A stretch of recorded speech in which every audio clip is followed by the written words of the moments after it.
તો જમ્મુ કાશ્મીરના બારામુલ્લામાં બે આતંકીઓને ઠાર કરવામાં આવ્યા છે। અથડામણમાં બે આતંકીઓને સેનાએ ઠાર કર્યા છે, ત્યારે આતંકવાદીઓએ ઘૂસણખોરીનો પ્રયાસ કર્યો હતો। એલઓસી પારથી આતંકીઓએ ઘૂસણખોરીનો પ્રયાસ કર્યો હતો। વહેલી સવારે ઘૂસણખોરીનો આતંકીઓ દ્વારા પ્રયાસ કરવામાં આવ્યો હતો, જો કે ભારતીય સેના દ્વારા ઘૂસણખોરી કરતા તેમને અટકાવી દેવામાં આવ્યા હતા અને બે જેટલા આતંકીઓને ઠાર કરી દેવામાં આવ્યા છે। મહત્વનું છે કે સતત ઘૂસણખોરીનો પ્રયાસ કરતા હોય છે આ લોકો। જમ્મુ કાશ્મીરના બારામુલ્લામાં સવારે બે આતંકીઓને ઠાર કરી દેવામાં આવ્યા છે।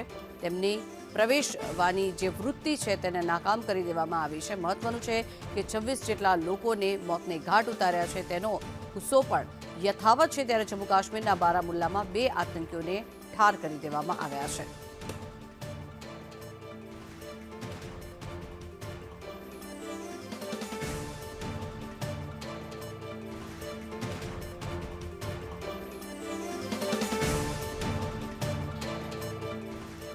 તો સેનાએ બે આતંકીઓને ઠાર માર્યા છે। આ દ્રશ્યો જે આપ જોઈ રહ્યા છો, સતત જે પેટ્રોલિંગ કરવામાં આવી રહ્યું છે, જે તપાસ હાથ ધરવામાં આવી રહી છે, ટીઆરએફ દ્વારા જે જવાબદારી લેવામાં આવી છે તેની સામે પણ હવે રણનીતિ રચવામાં આવશે।